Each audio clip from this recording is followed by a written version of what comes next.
sehingga tidak berhak menggunakan atribut dan tidak memiliki kewenangan sebagai Ketua Umum PBNU.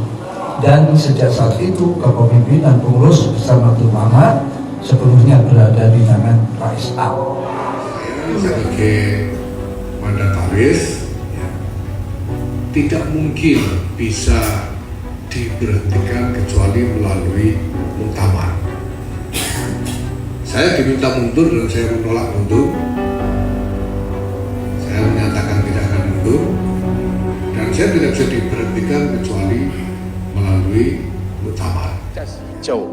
Jangan sekali-kali hilangkan jasa para ulama. Surat terbuka untuk pengurus besar Nahdlatul Ulama PBNU dari warga Nahdiyin yang Kartanu saja tidak punya. Kepada yang terhormat pengurus besar Nahdlatul Ulama PBNU, cerita pecah kongsi di elit PBNU kini sudah sampai di telinga kami, warga Nahdiyin yang Kartanu saja tidak punya. Mulanya, kami masih tetap berbaik sangka bahwa perseteruan ini hal biasa yang pada gilirannya akan berakhir dengan tawa. Toh, memang demikian, kiai-kiai dulu juga sering berbeda. Dugaan kami salah.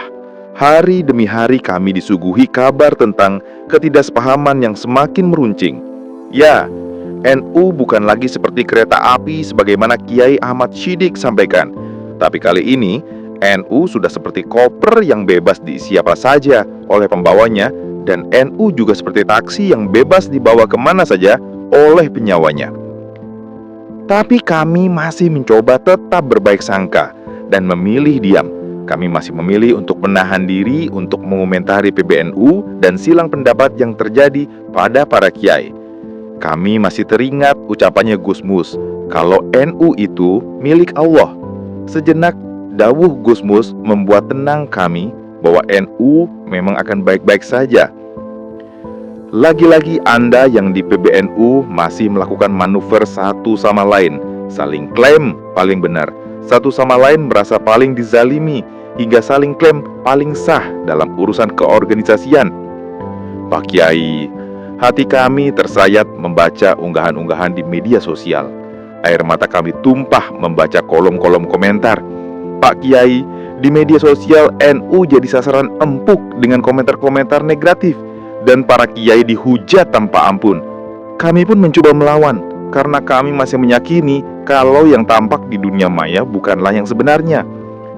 Ketika PWNU dan arus bawah melontarkan ajakan netral dan fokus pada program kerja, kami senang mendengarnya. Ketika para kiai sepuh serukan islah untuk mengakhiri kisruh, kami tersentuh.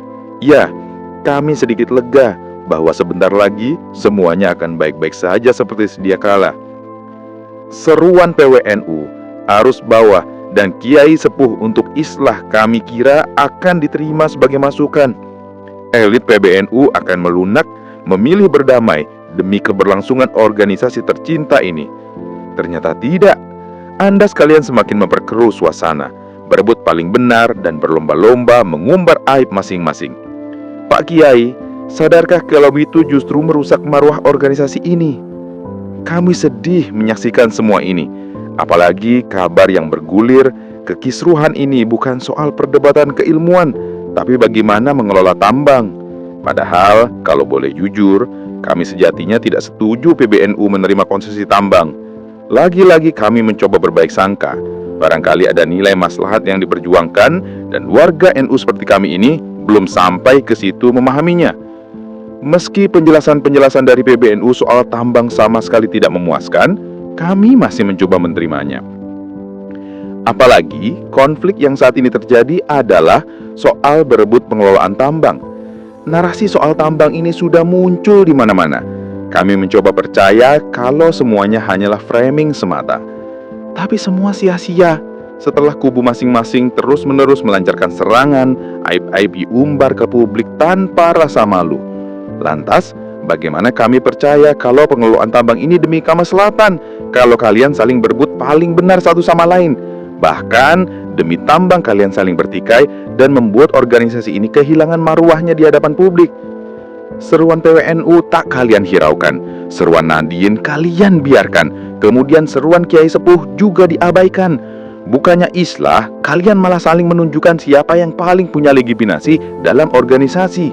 Satu sama lain pun saling pecat. Pak Kiai, hati kami sedih menyaksikan panjenengan semua seperti ini. Kami ini cuma penumpang di NU yang percaya kepada pengemudinya. Lantas, bagaimana kami merasa aman sebagai penumpang jika Tanfidia dan Surya berjalan sendiri-sendiri? Pak Kiai, jangan biarkan kepercayaan kami ini runtuh karena kalian berkendara secara ugal-ugalan. Ingat, ini tentang keselamatan penumpang, tentang keselamatan kami semua warga Nahdien. Pak Kiai, hentikan narasi-narasi di sosial media.